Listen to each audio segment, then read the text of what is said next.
if you're getting to the end of most sales pitches and they're ending with, yeah, sure, sounds great, call me in 2 weeks, your yes is an artificial yes just because they wanted to get rid of you. The vast majority of salespeople, like I've gone on 1 million sales calls in a coaching situation, right? And at the end of it, you know, you ask them how they did, and they're like, oh, it was amazing, it was awesome, right? And it goes something like this.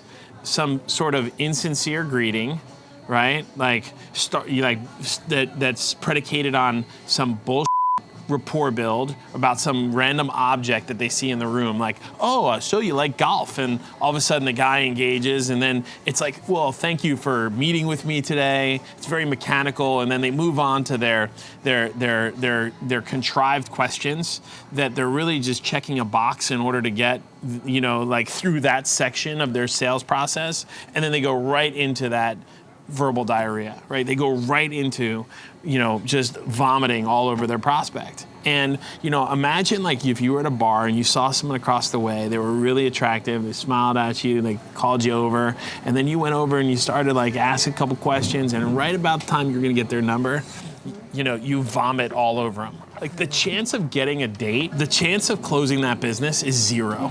Like if you puke all over somebody, the only opportunity you're gonna have is to get a cleaning bill.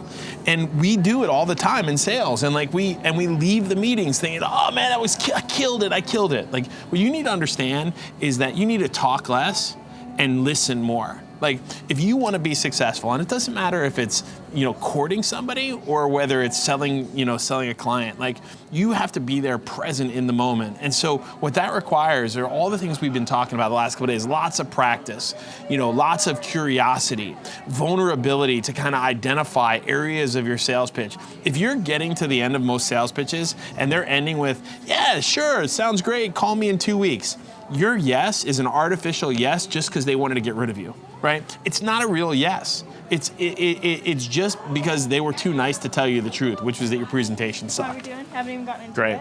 Like if you get to that place where you're getting a story at the end of your pitch, you've got to be vulnerable enough to go back and say, you know, there are areas here that I've obviously made mistakes. When you practice your pitch, as we've talked about, and allow yourself to be there in the moment, don't do some bullshit rapport build. Like do enough research on the business prior to getting there, and you know, and have enough industry knowledge and enough background and enough information that you can feel really confident and comfortable going into it.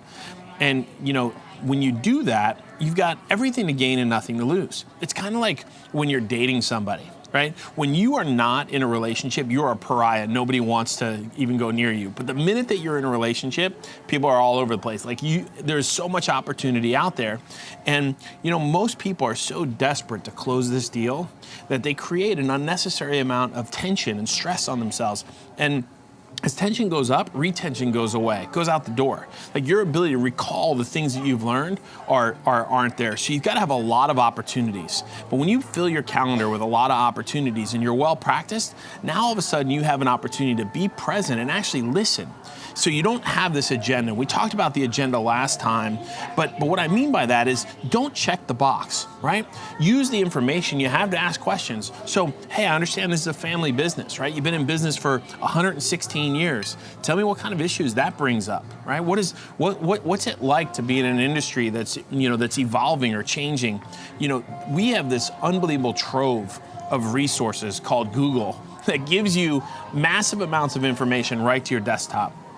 Take that information and know everything you can before you get into the meeting. And then when you're in the meeting, ask questions about it and be provocative. Continue to ask more. So what's that like? So tell me about that. You know, how did you get past that? What did you do there? How did you do this? And the more deeper you get in, the more you actually let them talk, actually the more rapport and the more credibility you're gonna build. And when they ask you that question, as I said in the last episode, so what do you got? You then at that moment can kind of talk about your value proposition and move them to a place where you don't get an artificial yes. That yes is a real yes. The truth of the matter is that if you practice and if you're present and if you're curious and you realize that you need to listen more and talk less, that's where success is going to live, right? That's where you're going to be able to get past the recall and the tension and the stress and everything else, right? The butterflies you have, you know. And when you do that, that's where success is going to be, right? You've got to stop talking so much. Don't vomit all over your prospects. Listen more, talk less.